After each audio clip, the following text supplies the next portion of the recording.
Continuing to work my way through what is on HBO Max before my subscription finally lapses.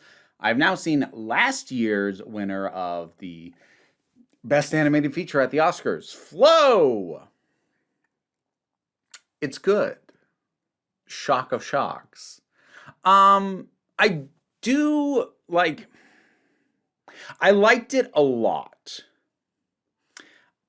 I know what I'm about to say is unfair, given that this is an independent film and didn't have the resources that it would have taken to do this.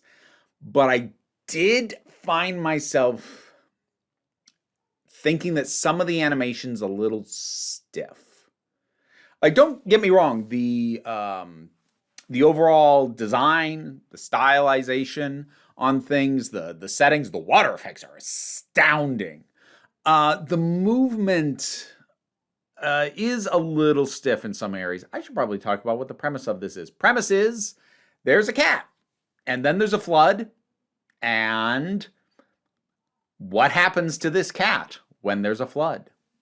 And it's not just the cat, there's other animals that show up as well, but I'll get into that a little bit more. But that's your premise for your movie. The animals are not anthropomorphized particularly, like I guess a tiny bit in terms of, giving them some degree of expression that's going to be very readable to a human audience. But they don't talk. They act and move and behave like animals. So I love all the ideas this is working with. I love the simplicity of its premise. I love the way that it goes about it. I'll get into that a little bit more. I do kind of want to have a spoiler section. And I love the decision to have these not be talking animals and just have it be this pure visual storytelling. I love all of that. To come back to the animation being a little stiff, for lack of a better term, the character models sometimes felt a little video gamey in that there's like they'd have certain moves that look good, but like transitioning between those moves, there'd be like just a moment of kind of stiffness. Or there was a part early on where the cat was walking. I'm like, I can tell that that's a repeated walk cycle.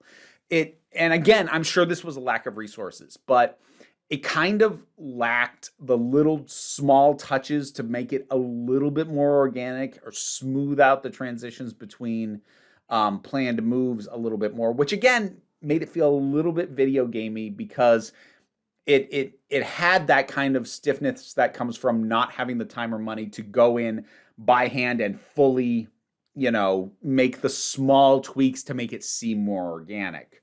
I think it's most evident on the dogs. Personally, and I did get used to it. But like, given how gorgeous the still images I'd seen up to that point were, it did take me a little bit to acclimate it to seeing it in motion. But again, the actual design and the artistry to it is wonderful. It did take me a little bit of time. That having been said, this is still a beautiful movie. Visually, story-wise, the way that it progresses and like these small things that build up into bigger things, and just there's some moments that really took my breath away. I'm very happy that this won Best Animated Feature. And especially considering, honestly, some of its visual shortcomings. Because, Disney, Pixar, DreamWorks, Illumination, none of them would ever even try to make this. I would like to see somebody with their resources make this, just for that slight improvement on the visuals. But again, they never would. They would never have the artistic cojones to actually do that. So if you haven't seen this and you have access to it, especially if you just love animation, this is a really great exploration of animation that, and again, like at the end of the day, given what I'm sure were limited resources, I think they made the correct decisions because they probably could have upped the fidelity and the realism of the animals, but would it have actually benefited the narrative? No, probably not. I think they put their resources where they needed to be. I think this was well produced and incredibly well executed for the resources they had. So I am recommending it. And now I'm going to talk a little bit spoilers. You've been warned. This isn't like, it's not like there's a big twist in the movie, but there's an element that I didn't know was in it that I was really happy to see when it showed up. And that is, spoiler, magical realism. There's little hints early on that like things are a little off, or that this isn't just straight up our world necessarily. I'm sure that people who actually love to dig into lore will have an absolute field day with this, because there are clearly human-made structures. Like the animals are in a boat for a big chunk of the thing, but we don't see any humans. And everything we see that was clearly human-made looks old. And there's these random things, like just these random animal statues around. Is there anywhere that just has made that? There's these massive stone pillars. Is there anywhere where that's an actual feature? And the water just keeps rising. It just keeps going up and up and up. And then the first time we see, I don't know what it is, but this massive thing breached the water, and it's got all these dorsal fins on it.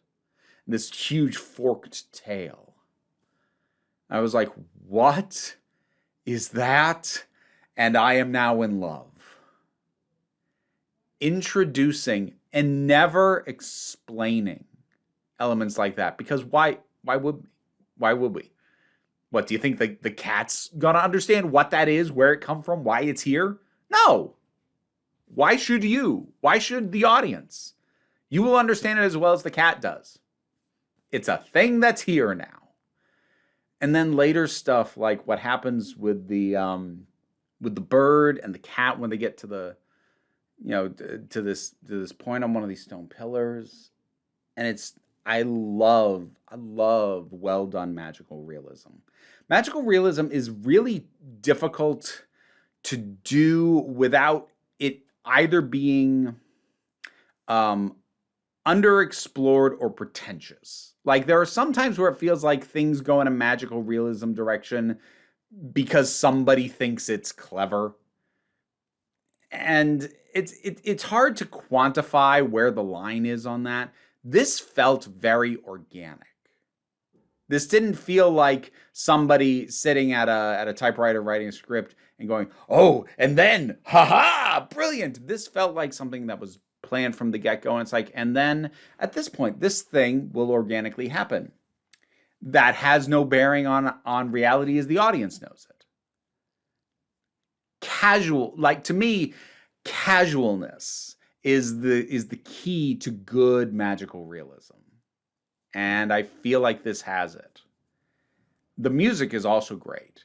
It buoys the whole thing a lot. And again, I like that the animals, while having little moments that maybe it's a little more tool use than is realistic. Perhaps it's a little bit more solidarity across different species than is realistic, but they still felt like animals, ultimately. And I just liked kind of, forgive the use of the term, sinking into this and kind of feeling enveloped by it. I feel like that is the kind of thing that a dialogue-free animated experience can really give you, possibly better than almost any other kind of movie. It just kind of wraps you in itself. And it's real nice. I like this a lot. This was really good.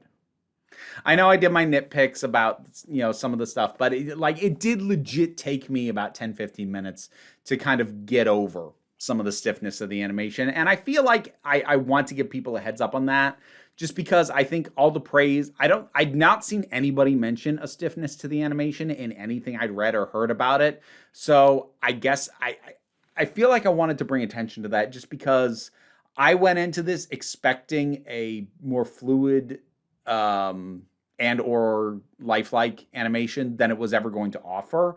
And if I hadn't had that expectation, I might have started liking the movie as much as I did later on earlier, if that makes sense. Anyways, Flow. Have you seen it? What did you think about it? Whatever your thoughts are, drop something down in the comments. Let's talk about it. Patreon pays the bills, enables me to do this as my living, even if you can't help me out that way. Like, share, subscribe. Those all help me out. Don't worry too much about it, though. We take a relaxed attitude around here, so you can just come on back next time you need a break. Now to thank my highest supporting patrons. Robin Moore, Jared Boyce, Zubin Lafula, Auntie Kate 808, Mira G, Angry Casperl, Dave Hall, Oliver B, Sean Miller, Welsh Wrestling Geeks, Melissa Pedersen, Becky Sparks, Ulrich, Twilord, Mystic Shadow, Tracy Scrabbit, Pal Barabajoggle, Sir Didymus is my favorite, and shout-outs to some random folks from the lower tiers. Thanks to Callum Ray, 3 Muppets in a Trench Coat, and Alex Fireheart. If you want to hear me thank you by name, you can check out the reward tiers on the Patreon. You guys were pretty good today. Thank you.